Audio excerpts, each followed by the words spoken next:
안녕하세요. 처음으로 이곳에 사연을 쓰게 된 금쪽 같은 아들 하나에 옥 같은 딸 하나를 두고 있는 40대 여성입니다. 저는 지금 작은 인터넷 쇼핑몰을 운영하고 있어요. 큰 사업차는 아니더라도 그래도 꽤 매출이 괜찮습니다. 제가 처음 사업을 시작한 것은 혼자 아들을 키워내야 했기 때문입니다. 그때 당시 남편이 없었거든요. 그리고 거짓말처럼 그 남편 덕분에 사업이 번창하게 되었습니다. 이제 이야기해 드리겠습니다. 제 팔자가 참 기구하다 했지만 어쩌면 그 사람 덕분에 행복한 나날을 사는 건 아닌지 생각하기도 합니다.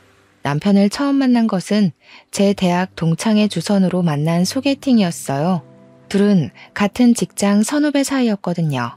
처음에는 연애보단 제 취미에 관심이 많았기에 몇 번이나 소개팅을 거절했었습니다. 30살이 넘은 나이였지만 결혼에 대한 생각이 없었습니다. 그런데 우연히 제 사진을 본 남편이 친구에게 끈질기게도 소개팅을 소개해 주라고 졸랐답니다.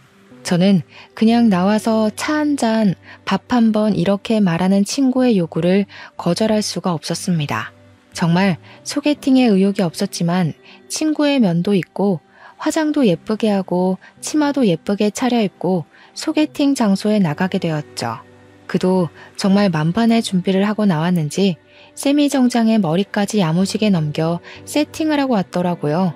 신사 중에 신사 이미지를 풍기는 게 우습기도 하고 카페에서 격식을 차려 앉은 그가 호감이 가기까지 했어요. 그리고 가끔 던지는 유머가 정말 센스가 넘쳤죠. 여자는 길을 건널 때 안쪽에, 여자는 차가운 곳에 앉으면 안 된다고 손수건에. 정말 시대에 맞지 않는 그의 젠틀해도 저는 마음에 들었나 봅니다. 그래서 그가 애프터 신청을 하자 냉큼 받아들였습니다. 귀가 찢어져라 웃어대던 그는 다음 데이트 코스를 벌써 쪄놨다며 기대하라고 하더라고요. 사실 오래 만날 거란 기대 없이 나간 자리였고 막상 나가서 보니 호감 가기도 했고 30대가 되다 보니 외롭기도 했는지 그 남자를 계속 만나게 되었습니다. 항상 데이트를 정성스럽게 준비하는 그였기에 그와 자연스럽게 만남을 가졌죠. 그러다 저는 갑작스러운 임신을 하게 되었습니다. 분명 피임을 한다고 한 것 같은데 말이죠. 제가 임신 소식을 알렸을 때 그는 뛸 듯이 좋아하더라고요. 자신이 아빠가 된 게 맞냐면서요. 그의 모습에 저는 이 남자 나를 사랑하는구나 하고 느꼈어요. 1년도 안 된 연애에 저는 사실 그를 사랑하는지 확신이 서지 않았습니다. 하지만 아이를 위해 그와의 결혼을 선택했습니다. 뱃속에 있는 생명은 제가 책임을 져야 한다고 생각했거든요. 임신이 되면서 급하게 상견례를 하고 식장을 구하고 아파트를 구하느라 하루 종일 파김치가 될 지경이었어요. 그래도 어쩌겠어요. 아이는 생겼고 뱃속의 아이는 자랄 텐데요. 결혼을 서둘러야 했습니다. 너무 서둘러서 그럴까요? 가끔 뱃속의 아이를 원망스러울 때도 있었어요. 달가운 임신이 아니었기에 아이만 안 생겼으면 여유 있게 결혼 준비를 했을 텐데 하고 말입니다. 집을 계약하고 결혼식장에서 미리 예복을 입어볼 때였어요. 아랫배가 묵직하면서 너무 아파지는 거예요. 저는 드레스를 입은 채로 쓰러졌습니다. 급하게 응급실로 실려가고 자궁외 임신으로 긴급 수술을 해야 한다고 하더군요. 자궁에 정상적으로 착상을 한 게 아니라 제 왼쪽 나팔관에 착상을 해서 자궁외 임신이 되었다고 했습니다. 조금 늦게 발견했는데 더 늦었다면 나팔관 파열로 큰일 날 뻔했다고요. 아이가 들어있는 나팔관을 어서 잘라내야 한다고 하더군요. 순간 눈물이 왈칵 흘렀습니다. 결혼 준비로 제때 산부인과에 가서 진찰을 받지 않아서 그런 건 아닌지, 제가 아이를 환영하지 않아서 생긴 일은 아닌지, 아이가 제가 원망한 걸 알아서 그렇게 된 일은 아닌지 머릿속에 별별 생각이 들더라고요. 아이는 그렇게 제 한쪽 나팔관과 함께 저와 헤어져야 했습니다. 처음부터 아이를 환영했다면 얼마나 좋았을까 후회하고 또 후회했습니다. 수술을 하고 정신이 드니 남편이 제 손을 꼭 잡고 괜찮다고 아이야 결혼 후에 또 가지면 된다고 다독이더군요. 하지만 어른들의 생각은 항상 우리의 예상과 비켜가잖아요. 저희 역시 다르지 않더군요. 그때 병원으로 찾아온 시어머니와 시아버지는 저를 보시자마자 남편과 저에게 닥달을 하셨습니다. 아니, 뭘 어떻게 했길래 아이가 착상을 엄한 곳에 해? 제 몸에 이상 있는 거 아니냐? 이제 나팔관도 하나 없다면서. 그럼 임신은 가능하긴 한 거야? 아유, 어머니 걱정하지 마세요. 나팔관 하나 잘라냈어도 나머지 하나가 있잖아요. 금방 생긴 아기니까 결혼 후에도 금방 생길 거예요. 뭘 그렇게 걱정을 하고 그러세요. 저는 둘의 대화에 꿀먹은 벙어리가 되어야 했습니다. 아이를 잃은 엄마가 왜 죄인 심정이 되어야 하는지 그제야 알겠더라고요. 아무 잘못도 없었지만 저는 그들 앞에서 죄인이 되어 있었습니다. 방금 의사 만나고 왔다. 나팔관 하나만 남으면 그만큼 임신율이 떨어진다고 하더구나. 그래가지고 정상적인 애를 낳긴 하는 거야? 문제 있는 애 낳지 말라는 법도 없잖아. 당장 이 결혼 취소해. 처음부터 애부터 달고 오는 애를 거두는 게 아니었어. 어머니, 무슨 말을 그렇게 말하세요. 그래도 제 아이 엄마입니다. 제가 사랑하는 사람이고요. 저 사람 혼자 애를 만들었어요. 저도 같이 만들었어요. 그만 좀 하세요. 저희 결혼이고 저희가 함께하길 원해서 하는 결혼입니다. 시어머니는 얼굴이 새빨개지셔서 가방으로 남편을 때리셨어요. 내가 이런 놈을 낳고 미역국을 대접으로 먹었네. 이런 등신 같은 놈을 낳아놓고 이제껏 살았어.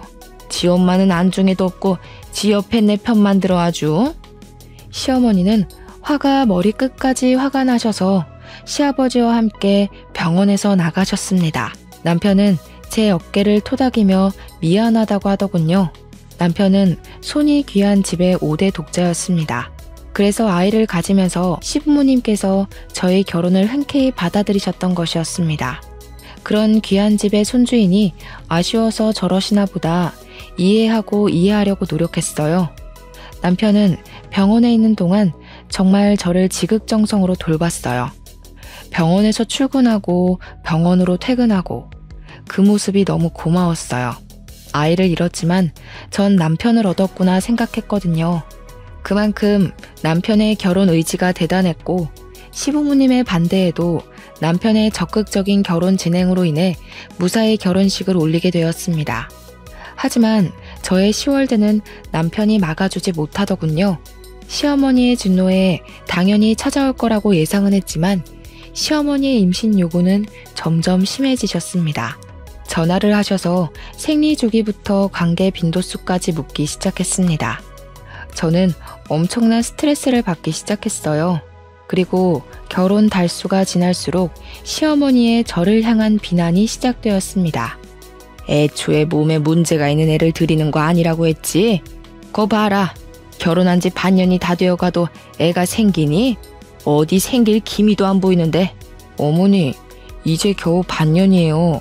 이 사람 정말 노력하고 있어요. 아침부터 꼬박꼬박 보약 먹고 출근하고 집에 와서는 임신에 좋다면서 운동도 열심히 한다고요. 이런 바보 같은 게. 그랬다면 진즉 생기고도 남았겠다. 예, 새아가, 네가 말해봐라. 왜 임신 소식이 없는지 네가 이야기해봐.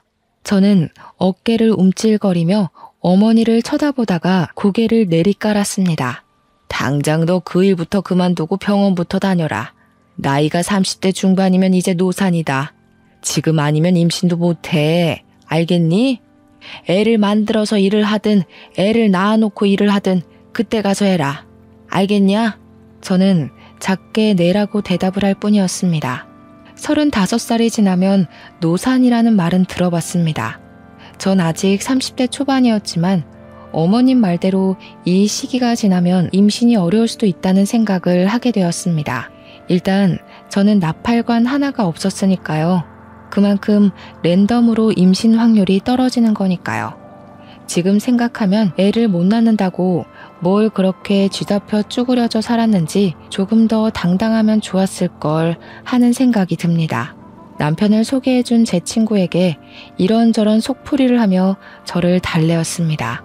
친구는 아직 미혼이었기에 저를 다 이해하지는 못하는 듯 했지만 그래도 위로하고 만나면 밥도 사주며 저를 달래주었어요. 자신도 남편을 소개해준 책임감 같은 게 있다나요? 참 좋은 친구를 두었다 싶었죠. 그렇게 어머님 성화에 못 이겨 저는 결혼한 지 1년 만에 직장을 그만두어야 했습니다. 오랫동안 지냈던 직장을 그만두고 제가 한 일은 임신을 위한 일이었습니다. 친정엄마는 그런 저를 보고 속상해 하시면서도 임신에 좋다는 음식을 꾸준히 해주셨어요. 큰 잉어를 잡아다가 고아 오시기도 하고 흑염소를 잡아다가 한약을 만들어 오시기도 했죠. 왜 그런 말 있잖아요. 딸 가진 죄인. 바로 그게 저희 친정엄마였어요. 왜 엄마까지 시댁 눈치를 봐야 하는 건지 속이 상해서 몇 번이나 괜찮다고 하지 마시라고 해도 엄마는 제게 그게 쉽냐고 10년을 일한 직장을 그만두면서까지 노력하는데 엄마라도 돕게 해달라고 하셨어요. 정말 그때 엄마가 있다는 사실에 감사했답니다. 불임 전문병원에 다니면서 몇 번이나 인공수정을 시도를 했지만 결국 실패를 하고 시험관을 하자는 선택을 하게 되었습니다. 호르몬 주사를 바늘로 배를 찌르는 건 인공수정과 별반 다름이 없었지만 난자를 채취하는데 정말 힘이 들더군요. 난자를 채취를 하면 저는 어김없이 배에 빵빵하게 복수가 차올랐습니다. 튀어나온 배를 보며 여기에 아기가 있었으면 얼마나 좋을까를 몇 번이나 곱씹어서 생각을 했습니다. 그렇게 연달아 시험관을 5번 실패하고 나니 저는 몸도 마음도 병들어갔어요. 자신감도 사라지고 온통 멍이 든 제 배를 보고 쪼그려 앉아 울기를 반복했습니다. 그때도 저를 위로해주는 사람들은 제 남편과 친구였습니다. 임신 준비로 술을 못 먹는 저를 위해 치킨과 콜라만 먹으며 친구는 저를 토닥였습니다. 야, 너무 기죽지 마라. 조금 쉬면서 하는 건 어때? 내 주위에 보니까 시험관 하다가 몇 달 쉬고 아기 생긴 부부도 많다더라. 몇 달 쉬었다가 몸 좀 추슬러서 해봐. 그러다가 너까지 병날까봐 두렵다. 그러니까 그럴까봐. 배가 성한 곳이 한 군데도 없어. 복수가 계속 차서 이제 하는 것도 두렵고 아프고 무섭고 남들은 순풍순풍 잘만 가지는 아이인데 나는 왜 이렇게 어렵지? 에휴, 자기야, 우리 그냥 애기 낳지 말고 우리 둘이 살자. 난 딱히 아이 바라지도 않아. 그냥 당신만 있으면 돼. 내가 우리 부모님께 잘 말해볼게. 우리 둘이 살면서 여행도 다니고 여유롭게 살면 되잖아. 그렇게 이야기해주는 남편이 너무 고마웠어요. 말만으로도 저는 많은 위로를 받았어요. 하지만 그게 말이 쉽나요? 남편은 단 한 번도 시부모님께 그 말을 꺼내지 못했어요. 5대 독자라는데 어머님이 바로 저희의 이혼 이야기를 꺼낼 것이 뻔했으니까요. 그래서 말뿐인 남편의 위로라도 저는 감사하게 생각했습니다. 어느 순간 남편은 지방으로 출장이 잦아지고 일이 바빠지기 시작하더라고요.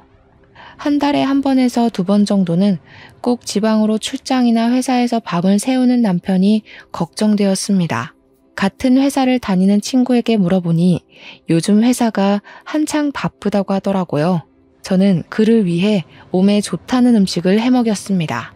시험관 시술을 잠시 쉰다는 저희의 말에 어머님께서 노발대발 하시기도 하셨기에 그에게라도 잘 챙기는 모습을 보여드려야 안심하겠다 싶었어요. 그날도 갈비찜을 해놓고 그를 기다렸습니다. 남편은 오늘도 늦는다고 연락이 왔더라고요. 먼저 밥을 먹으라고요. 어쩔 수 없이 저는 제가 한 갈비찜을 혼자 먹기로 했습니다. 그런데 그날따라 속이 너무 안 좋은 거예요. 아까 음식을 만들 때만도 그렇게 역하지 않았던 것 같은데 한 입 입에 가져다 대었는데 정말 속에서 구역질이 올라오는 게 변기로 가서 빈속을 개어내었어요.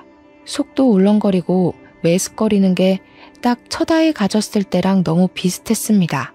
입덧이요. 저는 바로 방으로 가서 임신 테스트기를 가지고 떨리는 마음으로 테스트를 해보았습니다.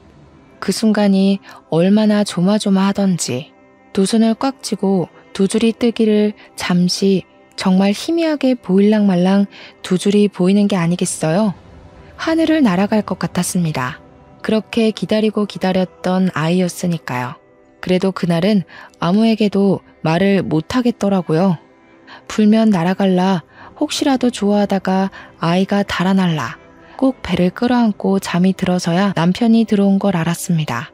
심장이 콩닥거리고 입으로는 그에게 말을 하고 싶었지만 그날은 꼭 참고 다음날 산부인과로 갔습니다. 한참을 대기를 하고 기다리고 들어가 진찰을 받았지만 아직 아기 집은 안 보이는 초기인 것 같다고 피검사를 받고 돌아가라고 하더라고요. 초기라서 안 보인다는데 피검사를 받고 돌아오는 내내 불안하고 초조했습니다. 그리고 딱 2시간 후에 산부인과로 임신 4주라는 이야기를 들었습니다. 드디어 기다리고 기다리던 아이가 찾아온 것입니다. 바로 친정엄마에게 전화를 드렸습니다. 엄마는 4주의 입덧이라니 성질머리도 급한 애인가 보다 하시며 웃으셨어요. 그리고 시댁에게는 알리지 못하고 남편을 기다렸습니다. 전화하면 기뻐할 것을 알았지만 또 전처럼 같은 실수가 되풀이되면 어쩌나 하는 불안감이 컸던 것 같아요. 남편은 그날도 밤이 늦어서야 집에 들어오더군요. 저는 남편에게 테스트기와 피검사로 4주차라는 것을 알려주었습니다. 그런데 남편의 표정이 하나도 기쁜 표정이 아닌 겁니다. 딱딱하게 굳어있는 그의 표정에는 미소가 없었습니다. 첫 아이 때와는 너무 다른 그의 표정에 저는 실망을 감출 수가 없었어요. 아이가 생긴 게 기쁘지 않냐고 물었더니 기쁘다. 딱 이 한마디 하는 겁니다. 얼마나 기다리던 아이인데 어떻게 저 한마디로 퉁치려 하는 건지 저는 도저히 이해가 되질 않았습니다. 친구에게 전화를 걸어 그가 변했다. 그 사람 혹시 바람난 거 아니냐부터 해서 온갖 푸념을 했습니다. 다음날 바로 친구가 집으로 찾아왔더라고요. 선배, 진짜 너무한 거 아니에요? 와이프가 아이를 가졌으면 들쳐안고 좋아하지 못할 망정. 좋다는 표현도 제대로 안 했다면서요? 어떻게 그래요? 나도 물론 좋지. 그런데 또 전처럼 그렇게 좋아했다가 그럴까봐 너무 걱정돼서 그렇지. 이번이 마지막인 것 같기도 하고. 마지막이라니? 무슨 말이 그래. 우리 둘째도 낳아야지. 안 그래? 아이 하나만 있으면 외롭대. 하나 더 낳아서 키우자. 그의 입에 어색한 미소가 피어났습니다. 그도 첫 아이를 잃고 저만큼 많이 힘들어했구나 하는 생각이 들었어요. 같은 부모니까요. 그를 꼭 끌어안고 이번엔 괜찮을 거라고 위로를 해주었습니다. 이번에는 절대 아이를 지켜내겠다는 결심으로 절대로 무리한 일을 하지 않았습니다. 그렇게 아이는 제대로 제 자궁에 예쁘게 안착을 잘 해주었습니다. 작게 불러오는 배가 신기해 자꾸 손으로 문질러 보고 아직 듣지 못한다는 걸 알면서 말도 걸어보았습니다. 그렇게 저는 드디어 아이가 안정기에 들어설 때였습니다. 남편이 필리핀으로 출장을 가게 되었습니다. 그의 짐을 하나 챙겨서 캐리어에 넣으면서도 서운한 마음에 입을 삐죽거렸어요. 남편은 며칠 안 걸리는 일이니 일주일 안으로 오니까 걱정하지 말라는 말을 하더군요. 저는 그를 보내기 싫었지만 출장이라니 아무 말도 못하고 그를 보내야 했습니다. 그렇게 그가 떠나고 한 3일이 지났을까요? 필리핀 현지에서 큰 태풍으로 초토화되었다고 방송이 되더라고요. 저는 걱정이 되어서 남편에게 전화를 걸었습니다. 그런데 현지가 태풍 때문인지 전화가 연결이 안 되더라고요. 마음은 초조하고 불안하기만 했습니다. 같은 회사에 다니니 친구에게 전화를 걸어보니 친구도 전화를 받지 않는 겁니다. 저는 신랑이 묵는 호텔에 전화라도 걸자는 심정으로 남편 회사로 전화를 걸었습니다. 그런데 저는 거기서 황당한 이야기를 들었습니다. 남편이 출장이 아니라 휴가를 썼다는 겁니다. 그것도 제 친구랑 둘이서요. 동시에? 같이? 친구는 저에게 휴가를 썼다는 말을 한 적도 없었습니다. 뭐 그럴 수도 있죠. 친구 사이에 휴가를 일일이 썼다고 보고하진 않잖아요? 며칠 전 친구와 전화했을 때만 해도 회사가 바빠서 아무 데도 못 간다. 너희 남편도 출장 때문에 애 많이 먹는다 이랬거든요. 저는 철석같이 믿을 수밖에요. 다시 남편 회사의 출장 스케줄에 대해 물어보았습니다. 웬걸? 지난 1년 동안 남편에게는 출장이 없었습니다. 저는 감쪽같이 속아왔던 겁니다. 남편과 친구에게, 그리고 감이 왔습니다. 이 두 사람 나에게 숨기는 게 있다는 걸요. 그제야 남편이 왜 아이를 반기지 않았는지, 친구가 빈번하게 저에게 전화를 걸며 어디 있냐고 확인을 했는지 알게 되었습니다. 그럴 거면 처음부터 둘이 사귀지 왜 저를 소개시켜준 걸까요? 하늘이 원망스럽고 믿었던 친구와 남편의 배신으로 세상이 무너져 내렸습니다. 그러던 중 경찰서에서 전화가 와서 남편이 실종되었다고 하더라고요. 시댁이며 친정이며 난리가 난 와중에 남편과 같이 있던 친구가 보름 만에 한국으로 돌아왔습니다. 고개를 숙이고 제 앞에 서 있는 친구에게 저는 뺨을 내리쳤습니다. 사실 그걸로도 모자랐죠. 그 당시 제 심정으로는 몸통이라도 내리치고 싶었거든요. 네가 어떻게 나한테 이럴 수가 있어? 내 남편이랑 나를 속이고 그동안 만났던 거야? 도대체 왜? 그럴 거면 차라리 이혼하라고 하지 왜 속였냐고. 처음에는 그냥 실수였어. 선배가 너무 힘들어해서 같이 술을 마시다가 같이 자게 됐는데 끊을 수가 없더라고. 그를 사랑하게 되었으니까. 어? 사랑? 그럼 그때라도 말했어야지. 너희들 사랑의 노름에 나까지 끼워놓지 말고 그냥 순순히 이혼하라고. 내가 그럼 그 사람이랑 계속 살았겠어? 아이까지 가졌는데. 그럼 이제 어쩔 셈이었는데? 유부남의 애아빠에 너는 나한테 미안하지도 않니? 그게 왜 내 아들 탓이냐? 네가 빨리빨리 애를 가졌으면 우리 아들이 그렇게 힘들어했겠니? 이야기 들어보니 그동안 얼마나 마음고생이 심했으면 남편이 밖으로 돌아. 어머니, 무슨 말씀을 그렇게 하세요? 남편이 바람난 게 저 때문이란 말 너무 하시네요? 이제 아이도 가졌는데 앞으로 어떻게 하라고 그런 말을 하는 거예요? 그러니 있을 때 잘하라는 말이 왜 있는데? 그렇게 떽떽거리니 우리 아들이 밖으로 놔두는 것도 무리가 아니다. 그깟 애 하나 가졌다고 유세 부리냐? 아비 잡아먹은 애를 누가 반긴다고 그렇게 얼굴 빳빳하게 들고 서 있나 몰라? 사돈, 듣자 하니까 말 좀 가려서 하세요. 여기 저희도 있는 거 안 보이세요? 그동안 저희 애한테 그런 식으로 말씀하신 거예요? 시어머니는 친정엄마를 위아래로 훑어보셨어요. 이래서 사람은 가려서 사귀라는 말도 있는데 내가 집에 사람 하나 잘못 들여서 이게 무슨 꼴이냐? 지금 내 아들은 살았는지 죽었는지도 모를 판에 아휴, 내가 말을 말아야지.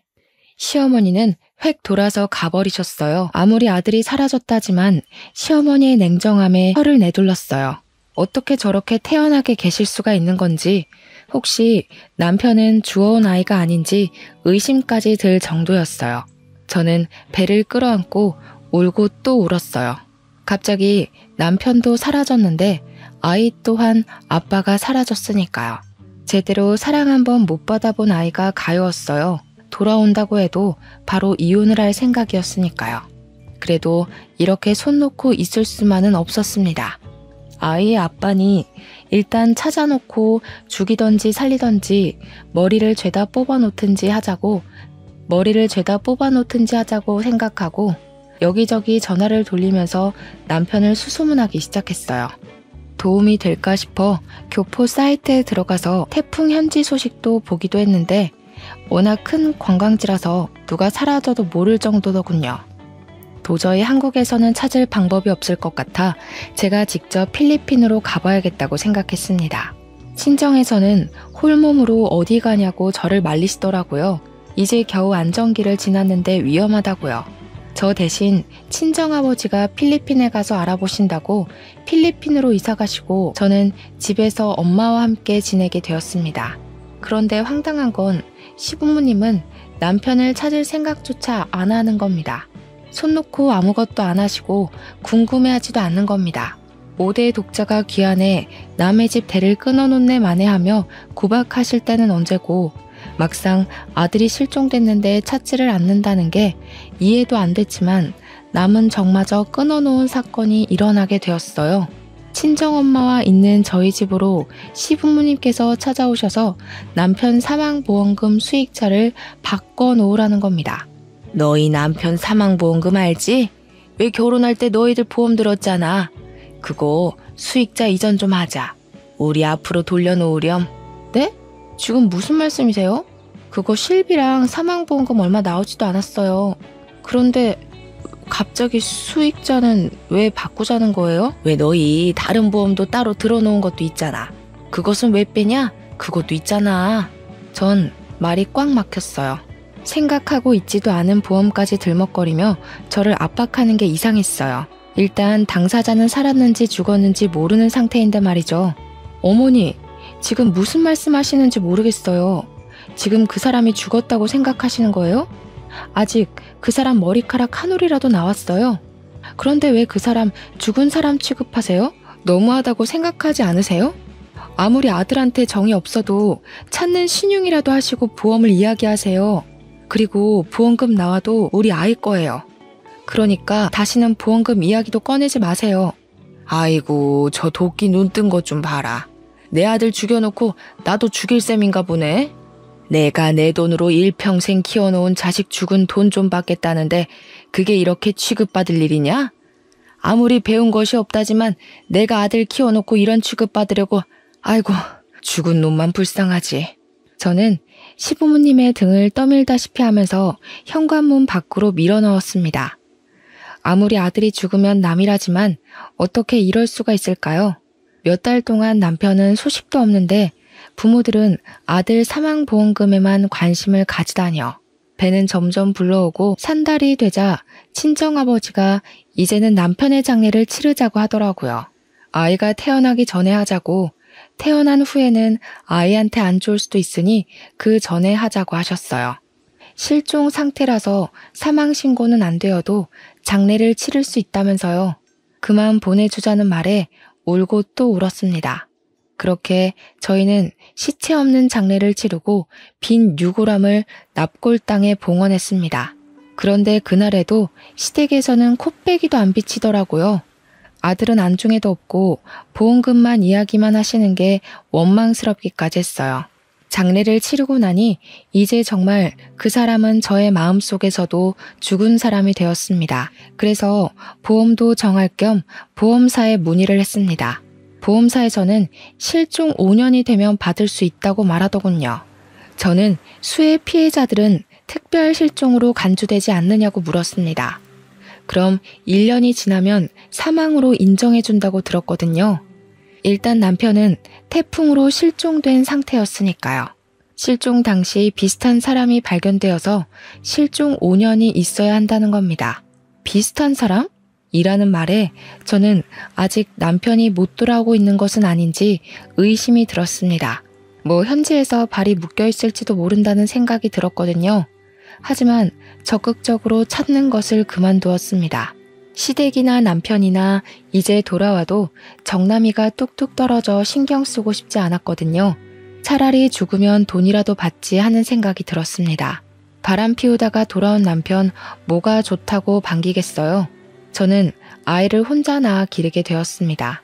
예쁜 아들을 낳은 것까지는 좋았는데 육아라는 게 보통 일이 아니었어요.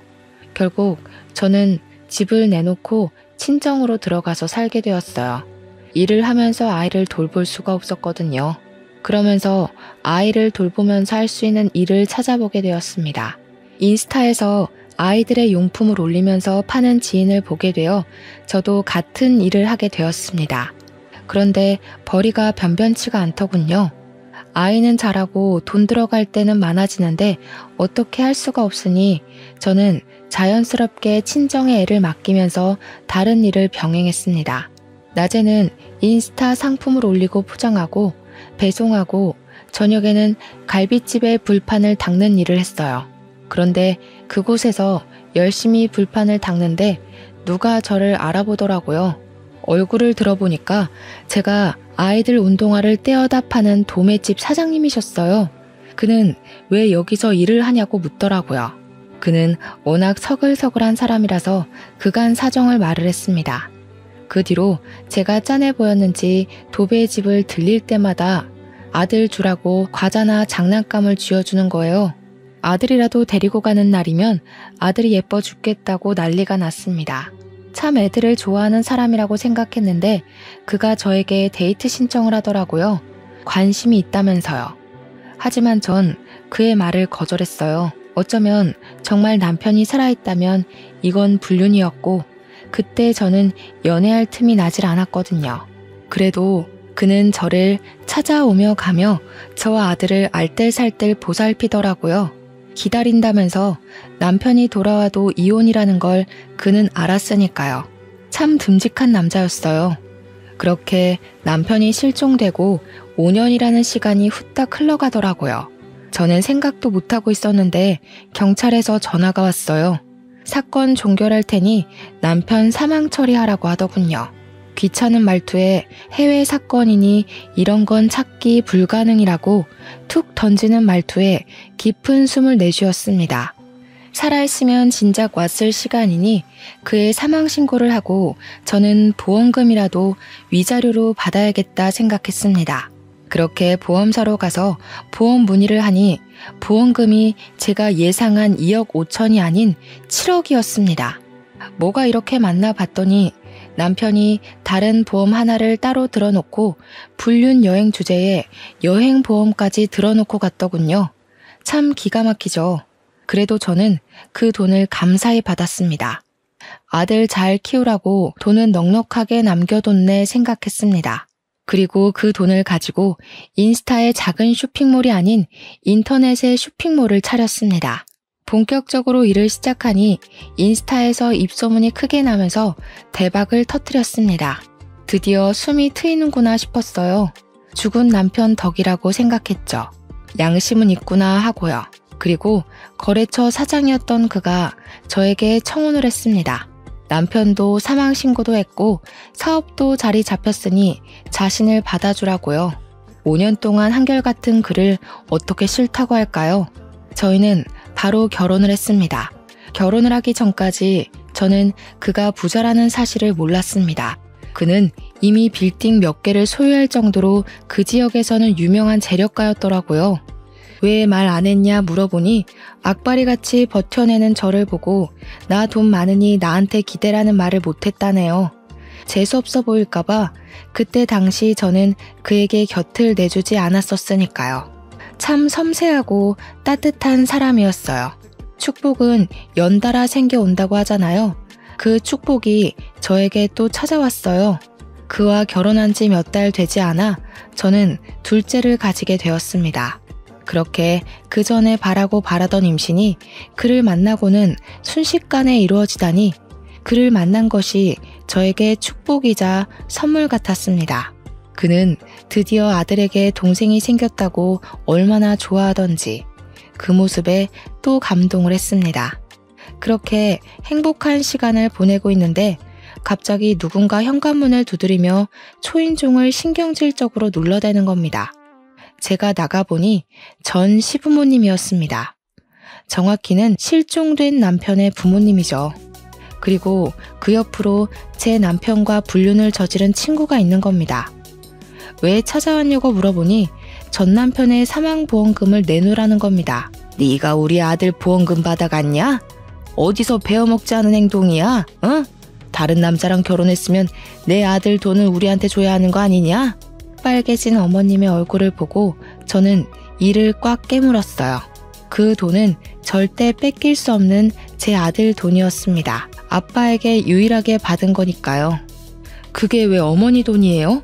수익자는 저로 되어 있어서 제가 받아온 건데요. 그리고 그의 아들도 여기 버젓이 살아있고요. 제가 왜 드려야 하죠? 아들은 다리를 꽉 끌어안고 처음 본 친할머니, 친할아버지를 물끄러미 보더라고요.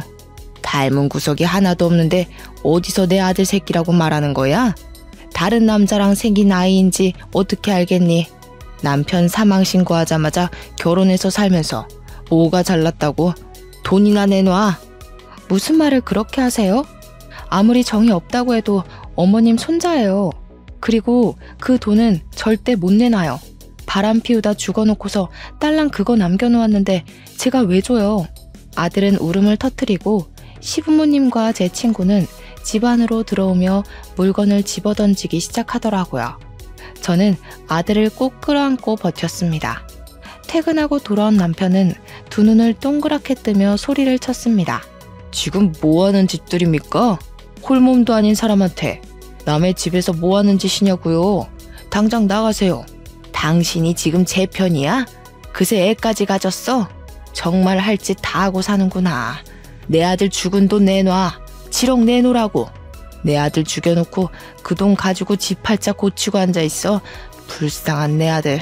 아이고, 죽은 놈만 불쌍하지.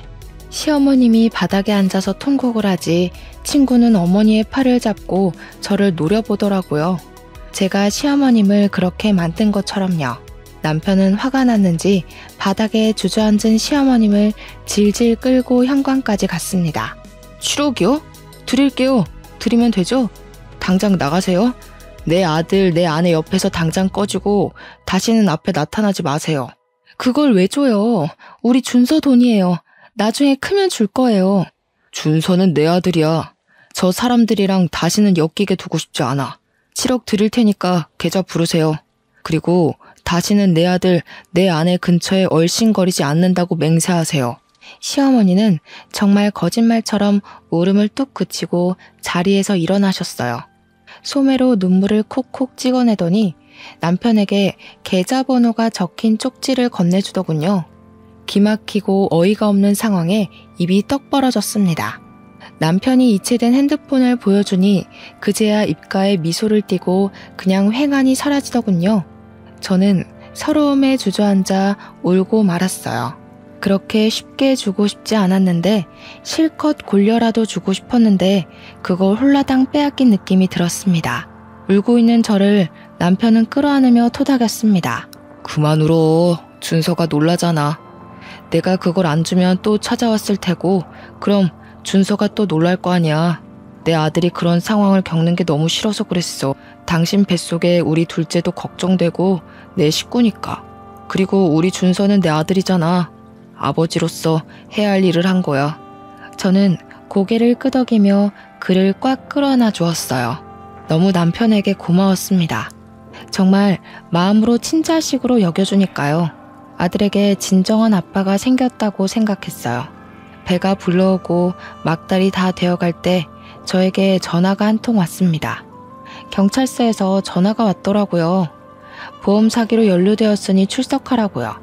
보험 사기라니 무슨 말도 안 되는 일인가 싶었어요. 그가 사망해서 정당하게 보험금을 받았을 뿐인데 갑자기 겁이 덜컥 나더라고요. 보험금 받은 것도 다 뺏겼는데 사기라니. 남편은 혼자서는 못 보내겠다고 같이 가겠다고 하더군요. 그렇게 배불뚝이 상태로 뒤뚱거리며 경찰서로 갔습니다. 경찰서에 가서 보니 전 남편과 시부모님, 제 친구가 나란히 앉아 있는 겁니다. 전 남편의 몰골은 가관이 아니었습니다. 덥수룩한 수염에 머리도 산발이 되어서 저를 힐끔거리더니 고개를 다시 숙였습니다. 살아있었더라고요. 그것도 사지 멀쩡히. 기가 막히는 현실에 웃음도 제대로 나오지 않았습니다. 형사님 앞에 앉아서야 제대로 된 상황을 들었습니다. 태풍 당시 남편과 친구는 바닷가 옆 호텔에서 묵고 있었답니다. 바람이 휘몰아치는데도 사진 한번 찍어보겠다고 바닷가로 나갔다가 파도에 휩쓸렸고 친구는 다행히 호텔로 돌아왔더랍니다. 파도에 떠밀려 구사일생으로 옆 섬까지는 살아서 갔는데 말도 안 통하는 곳에서 태풍으로 고립되었대요. 한국으로 전화가 닿긴 했는데 실종됐다는 말에 머리로 재빨리 보험금 계산을 했나 봐요. 대충 7억 정도 받을 수 있다는 생각에 1년만 버티자 생각했는데 그 통화가 실마리가 되어 5년까지 늘어났더랍니다. 그동안 친구가 필리핀까지 왔다 갔다 하면서 보살폈는데 친구도 지쳤는지 오는 게 뜸해지고 한국에서는 돈을 잘 안 붙이니 배고파서 거주지 밖으로 나왔다가 지역 경찰에 붙잡혔다네요. 불법 체류자라고 판단해서 한국으로 추방되고 그 과정에서 실종자가 아닌 게 밝혀진 거고요. 보험사에서는 사기로 판단해서 고소를 진행했답니다. 보험금 수익은 제가 탄 상태여서 경찰이 저에게 전화를 걸었답니다. 남편은 저 대신 그간의 상황을 다 설명하고 시부모님이 집으로 찾아와서 그 돈을 고스란히 가져간 것까지 야무지게 말을 하더라고요. 형사님도 그 상황에 어이가 없었는지 혀를 내두르시고는 쯧쯧 혀를 차시더군요. 저희 보고는 알았다고, 정상 참작되었다고, 돌아가도 좋다고 하셨습니다. 그냥 돌아가려다가 도저히 화가 치밀어 오르는 겁니다. 저는 옆에 서류 뭉치를 들고 고개를 숙이고 있는 전 남편의 머리를 내리쳤습니다. 아야, 왜 때려? 뭐야 당신, 미쳤어? 그럼 지금 제정신이겠냐? 바람 피워, 보험 사기쳐, 아주 골고루 한다. 당신이 친아빠라는 게 내 아들한테 너무 미안해. 차라리 죽지 그럼. 마음속에라도 좋은 추억이라도 가지고 있지. 그는 저를 쳐다보며 입을 움찔거리더군요. 우리 애는 잘 크고 있는 거야? 우리 집안 6대 독자잖아. 잘 키워. 내가 해준 건 없어도 애 아빠잖아. 나중에 만나면 내가 잘해준다고. 아빠가 보고 싶다고. 내가 이런 건 다 너를 잘 키우려고 한 일이라고. 당신도 알잖아. 돈 없이 살면 얼마나 고생해. 그래서 그런 거야. 제 남편은 어이가 없다는 듯이 전 남편을 노려봤습니다. 죄송합니다만 준서는 제 아들입니다. 아버지 노릇 제대로 하지도 못하고 아들 키우려고 아등바등 사는 여자한테 남은 돈마저 빼앗아 가놓고 그게 할 말입니까? 같은 남자로서 이 사람에게 부끄러워서 제가 얼굴을 다 못 들겠더군요. 준서는 법적으로 마음으로도 저를 아빠라고 생각하고 있습니다. 그동안 그렇게 키웠고요. 다신 그 입에서 그런 이야기 안 했으면 좋겠네요. 가자 여보. 저는 그대로 돌아서려다가 다시 서류 뭉치로 남편의 머리를 내리치고서 경찰서 밖으로 나왔습니다. 나중에 지인에게 들은 말로는 남편에게 받아간 7억은 그대로 토해내고 보험 사기로 구치소에 들어갔다고 하네요. 정말 그 말을 듣는데 그동안의 채증이 뻥 뚫리는 것 같았습니다. 그때는 너무 힘들고 지옥 같았지만 이렇게 글로 옮겨졌고 보니 지난 일이 이제는 웃으면서 말할 수 있는 시간이 흐른 것 같네요. 길지 않은 시간이었지만 저에게 상처만 준 결혼 생활에서 저는 금쪽 같은 아들을 얻어왔고 어쩌면 그 덕분에 지금의 제가 있다는 생각도 해봐요. 아등바등 쩔쩔매며 살지 않아도 괜찮습니다. 조금은 내 주장을 펼치며 살아도 괜찮습니다. 오늘도 다짐을 하고 또 해봅니다. 제 사연을 적어 올리게 된 것도 별별 사람들 속에 그래도 참고 또 인내하다 보면 좋은 일이 생길 거라는 겁니다. 원수 같은 전 남편이 저의 사업을 일으켜줬던 것처럼요. 말이 길어 이만 줄이겠습니다. 사연을 읽어주셔서 너무 감사드려요.